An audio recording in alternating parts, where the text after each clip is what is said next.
دعا کا طریقہ وہ ہے جو نبی پاک نے خود فرمایا.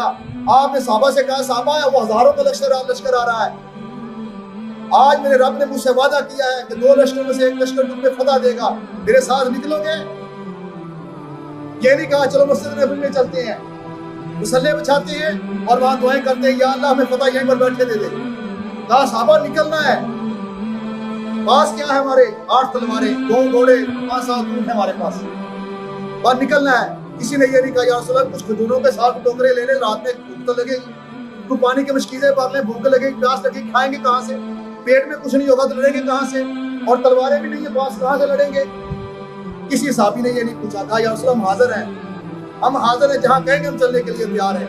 تو میدان بدر میں لے جا کر دشمن کی صفوں کے سامنے کھڑا کر کے پھر آپ نے مصلی بچھا کر کہا تھا یا اللہ یہ میں اپنی ساری زندگی کی کمائی لے کر تیری بارگاہ میں آ گیا, یہ چند نفوس ہیں میرے پاس, اگر آج انہیں شکست ہوگی تو قیامت تک تیرا نام لینے والا کوئی. اب دعا کی جا رہی ہے, یہ طریقہ بتایا دعا کا.